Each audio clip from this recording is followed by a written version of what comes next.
In digital healthcare, growth isn't just about acquiring patients. It's about building a brand people trust while keeping acquisition costs under control. Today, we're looking at how MedPal AI is approaching that challenge and where management sees the biggest upside as the platform scales. I'm joined today by Jason Drummond, CEO of MedPal AI PLC. Jason, welcome back to the watch list. Thank you, Ricky. Pleasure to have you with us again.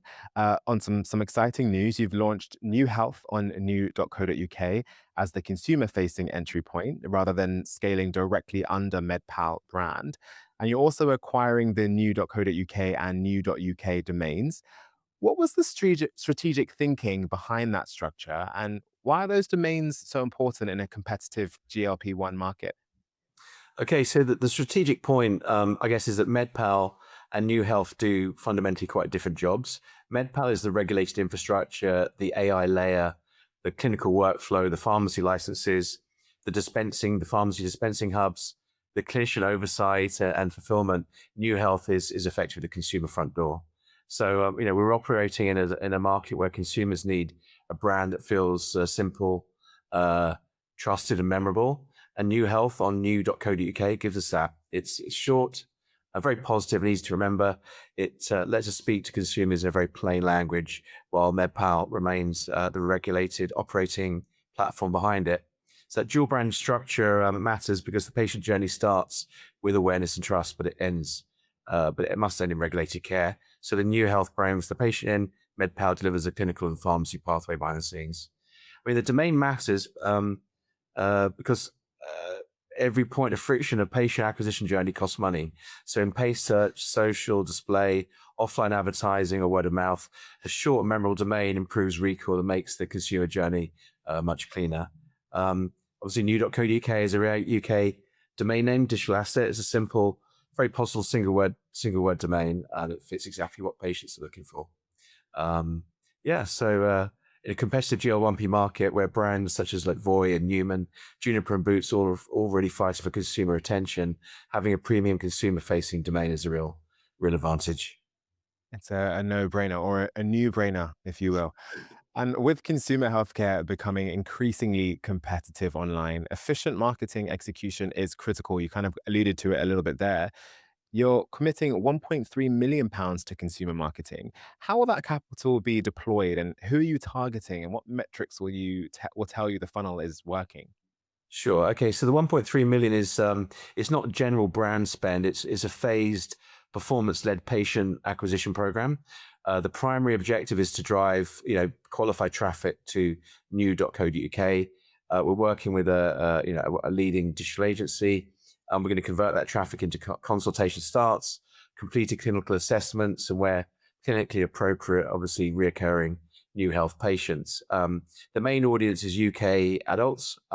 Actively researching weight loss support, GLP-1 treatments, obesity, metabolic health, clinician-led online pharmacy services.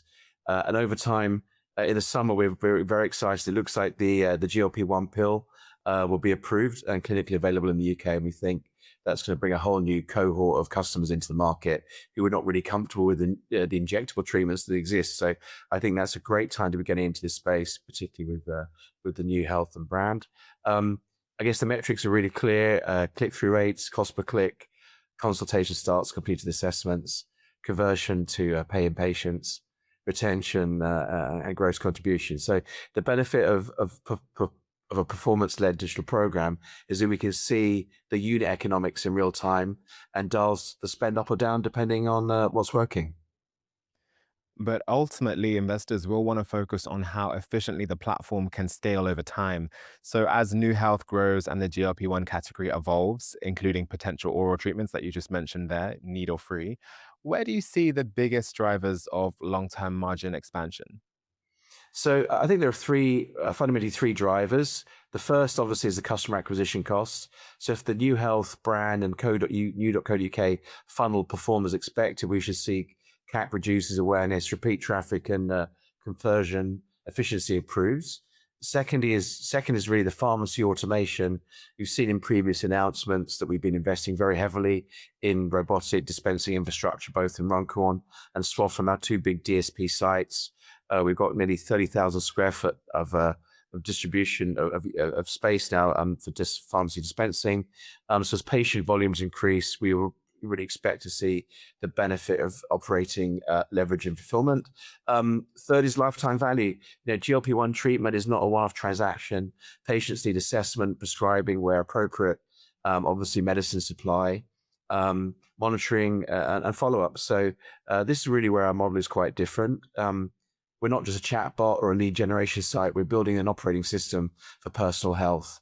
The AI-assisted navigation, sort of clinic-led care, and ultimate pharmacy fulfillment. So, yes, it's not really the margin thesis is not one single lever. It's a combination of lower cost of acquisition, automation, and retention. I guess one way to look at it, a simple answer is sort of where ChatGPT, they're now seeing 230 million people a week are using ChatGPT specifically for health-related questions. But they can effectively they can give you give you advice. But what the difference with MedPal and New Health, we're designed to turn those questions into clinician-led care, and ultimately we can dispense medication and fix problems. So it's exciting. So this looks like a strategy focused on building a scalable consumer healthcare brand, combining patient acquisition, brand recognition, and operational leverage to drive long-term economics. Thank you so much for your time today, Jason. Thank you, Ricky. Once again, that is Jason Drummond, CEO of MedPal AI. For more on the company and its platform, visit medpal.ai. That's all for this episode of The Watch List. I'm Ricky Lee. Make good choices today.